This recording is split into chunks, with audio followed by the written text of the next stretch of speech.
Well, it's back to the grind and back to school for thousands of families in our area. It's the first day of school for students in the Philadelphia School District.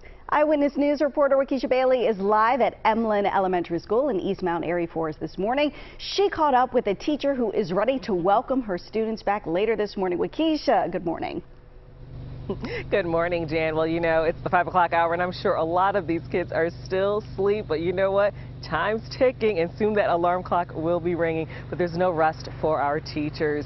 Now, as you mentioned, I was here at Emlyn Elementary School. I got to catch up with one teacher who has been prepping her classroom for months, and she says it was well worth it. So Mrs. Fabian, a third grade teacher here at Emlyn Elementary School, invited us into her classroom, and after 20 years of teaching, she still gets excited about the first day of school. But what we found so inspiring, as we see in many of our teachers, they take on a lot of expenses to make sure no child is left behind.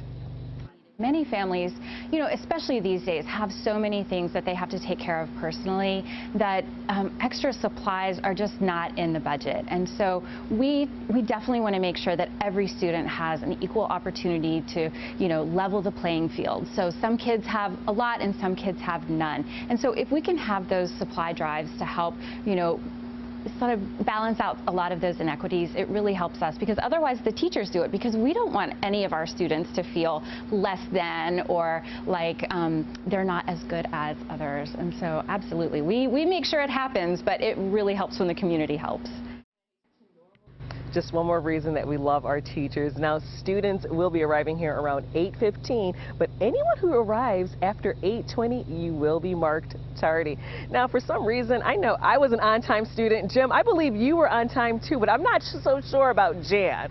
I'm sending it back to you guys. I'm not sure about this. My third grade, Mrs. Fabian, by the way, looks like she's got her act together. My third grade teacher was Mrs. Lundy. She had a piano in her classroom. Oh, that sounds fun. It was. It was a party every day. That's so cool. Yeah. They're not giving me a chance to represent myself, though, Jim, here. Wakisha calling me out saying maybe I wasn't on time to school. Listen, Jen's I was off on time camera every day. Yeah, you say so. Thank you, Wakisha. Appreciate it. Live look now at a school bus depot on Fox Street in East Falls. We're beginning to see some staff arrive there soon. Those buses will be rolling out of the lot and onto the bus stops. The union representing drivers and maintenance workers reached a tentative contract agreement on Friday, avoiding a possible strike. And as students return to the classroom, make sure you go to our website, cbsphiladelphia.com, for all of the latest back-to-school news.